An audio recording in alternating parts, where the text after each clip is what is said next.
गुरुशरण भैया, मासिक धर्म से संबंधित अशुद्धि नियम स्पष्ट करिए, घर में, बाहर में, मंदिर में और विशेष रूप से साधु संतों की सेवा शुश्रूषा में। इसके लिए समय लग जाएगा, चलिए बता देता हूँ। देखिए, मासिक धर्म में अशुचिता आती है, अशुद्धता आती है, तो इसके लिए बस यही है कि स्त्रियों को एक कमरे में, मतलब एक कमरे में क्या, एक जगह, एक स्थान पर आसन्न हो जाना चाहिए।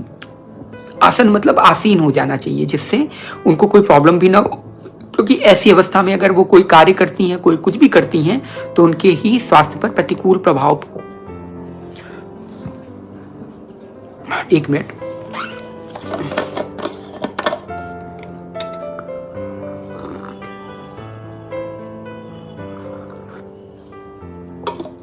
हाँ, तो कहाँ पे थे?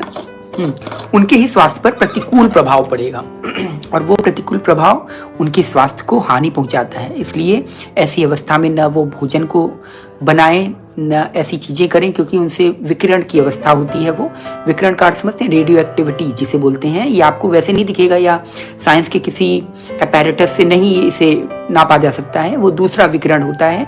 उस विकिरण का प्रभाव आपके अन्न में भी पड़ेगा, जल में भी पड़ता है और उससे दूषण की संभावना होती है। इसलिए जब आप मंदिर में भी नहीं जाना चाहिए, क्योंकि मंदिर अवस्था होती है, वहां पे प्राणों का उत्सर्ग होता है, मतलब जो प्राणों की चेतना होती है ना, वो ऊपर की ओर जाती है। और यहाँ पर जब मासिक धर्म की अवस्था होती है, तब स्त्रियों की प्राणों की चेतना नीचे की ओर होती है।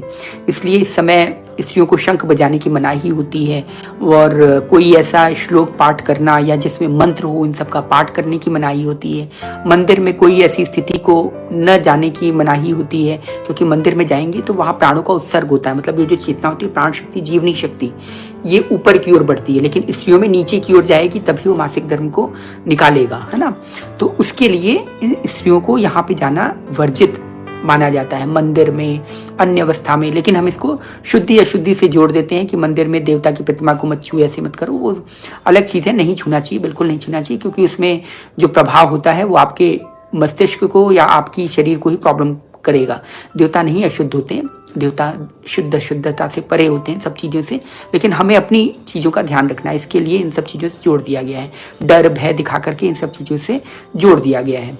तो जितना हो सके साधु संतों की सेवा में भी, इसमें भी ध्यान रखिए, न उनका भोजन बनाए, न उनकी सेवा आपको करनी है, ताकि उन पर भी कोई गलत असर न पड़े, क्योंकि विकिरण का प्रभाव होता है। और साधु संत हमेशा उच्चतम अवस्था के होते हैं, उनकी जो जीवनी शक्ति वो बहुत ऊपर की ओर होती है। जब भी आप साधु संतों के पास जाते हैं, देखिए आपका काम, क्रोध, विकार सब बिल्कुल नॉर्मल की अवस्था में आ जाते हैं, ठीक है।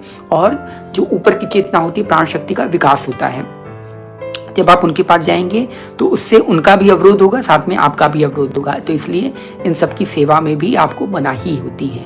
तो जितना हो सके 4-5 दिनों का ही होता है ना, तो आप लोगों को क्या दिक्कत है? 4-5 दिनों में आप अपना बिल्कुल एकांत में रहिए और इन सब चीज़ों से, जितना आप लोग भोजन बना रहे हैं, इन सब चीज़ों से आराम से रेस्ट करिए, मौज करिए। क्या दिक्कत है? भगवान का स्मरण करते हुए मौज करिए। तो इसमें आपको कोई वो थोड़ी कर रहा है कि अरे तुम जबरदस्ती करो या ये करो।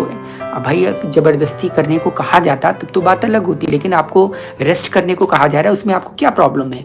तो ऐसा इस सब नियमों को आपको पालन करना चाहिए।